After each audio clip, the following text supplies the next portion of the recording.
হাই বন্ধুসকল, এই অসমত না বিভিন্ন সময়ত বিভিন্ন কথাই মানুহক একেবাৰে জ্বলাকলে খুৱাইছে।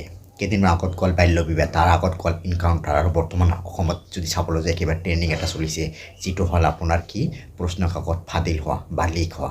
আৰু এইবোৰ ঘটনাই মানুহক ব্যস্ত ৰাখিছে। ছ'চিয়েল মিডিয়া বৰ্তমান খুলিব নোৱাৰি, আৰু সেইবিলাক বাৰে বাৰে আহি থাকে। আৰু মানুহৰ আৰু কিমান চাব এইবিলাক চাইছে একেবাৰে আমোদ। আচলতে প্ৰশ্ন কাকত ফাদিল হোৱা বা লিক হোৱা ঘটনা আচলতে কোনে জগৰীয়া?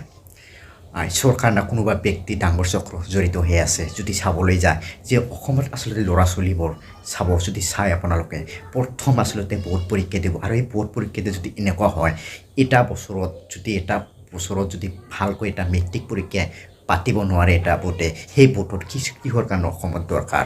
মই মুখ্যমন্ত্ৰী ডাঙৰীয়াক অনুৰোধ কৰিছোঁ যাতে ছাত্ৰ ছাত্ৰী জীৱনক লৈ হেতালি খেলা সেই ব্যক্তিবোৰক যাতে সেইটোৰ ওপৰত ব্যৱস্থা লয়। কিহৰ কাৰণে? যদি সাধাৰণ মানুহে এটা কোনোবাই বেয়া কাম কৰে বা কোনোবাই এটা কিবা কাম কৰে, যদি আমি JCB লৈ কিনে তাৰ ঘৰ ভাঙি দিয়া হয়, যিবিলাক অসমত প্ৰশ্ন কাকত ফাদিল কৰি বা লিক কৰিল, সিহঁতৰ ওপৰত কেনে ব্যৱস্থা লয় অসমৰ ৰাইজে চাই আছে। অসমৰ মুখ্যমন্ত্ৰীলৈ অসমৰ ৰাইজে জনসাধাৰণৰ বিশ্বাস আছে, নিশ্চয় অসমৰ মুখ্যমন্ত্ৰী যাতে যিবিলাক আচলতে এই কুকৰ্ম কৰিলে সেইবিলাক ব্যক্তিক যাতে কোনো দিনৰ ৰেহাই নিদিয়ে, আৰু সেই ব্যক্তিবোৰক ধৰি কিনে ছাত্ৰৰ জীৱনলৈ হেতালি খেলা ব্যক্তিবোৰক যাতে জেললৈ পঠিয়ায়, আৰু সিহঁতৰ ওপৰত যাতে যিকোনো ব্যৱস্থা লৈ কেনে সেই ছাত্ৰ যিবিলাক ফুলকুমিলা ল'ৰা আচলতে সেইটো সপোন দেখিছিল যিবোৰ ভালকৈ মেট্ৰিক পৰীক্ষা দিব, আৰু সেই মেট্ৰিক পৰীক্ষাৰ সময়ত এটা ডেট হোৱাৰ পিছত, এটা ৰুটিন হোৱাৰ পিছত সেই ৰুটিনত বাধা জন্মোৱা সেই ব্যক্তিসকলক যাতে ব্যৱস্থাৰ ওপৰত লয়।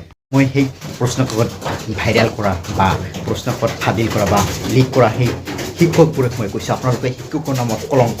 কাৰণ আপোনালোকৰ কেইটামান টকাৰ কাৰণে আপোনালোকে ভগৱান ছেকেণ্ড ভগৱান বুলি টকাক মানে না ফাৰ্ষ্ট ভগৱান বুলি টকাক মানে মই নাজানো। টকাৰ কাৰণে যে আপোনালোকে ইমান তললৈ নামিব পাৰে, যে আপোনালোকে টকাৰ কাৰণে সম্পূৰ্ণ অসমৰ ল'ৰা ছোৱালীক যে ইমান মনত আঘাত দিব পাৰে ক'ব নোৱাৰোঁ। আপোনালোকে অসমৰ ৰাইজে আপোনালোক আল্লাহ ভগৱান ঈশ্বৰে কোনেও ক্ষমা নকৰিব। চাব আপোনালোকক কোনেও ক্ষমা নকৰে। আপোনালোকে যেনেকৈ অসমৰ সৰ্বসাধাৰণ বা সৰু সৰু ল'ৰা ছোৱালীক লৈ আপোনালোকে হেতালি খেলিলে, অলপ টকাৰ কাৰণে আপোনালোকে কোচিং লিক কৰিলে বা বিক্ৰী কৰিলে, আপোনালোকে নিশ্চয় চাব অসমৰ ৰাইজে আপোনালোক ক্ষমা নকৰে। আল্লাহ ভগৱানে আপোনাক ক্ষমা নকৰে। নিশ্চয় আপোনালোকৰ ওপৰত কিবা এটা বিচাৰ হ'ব।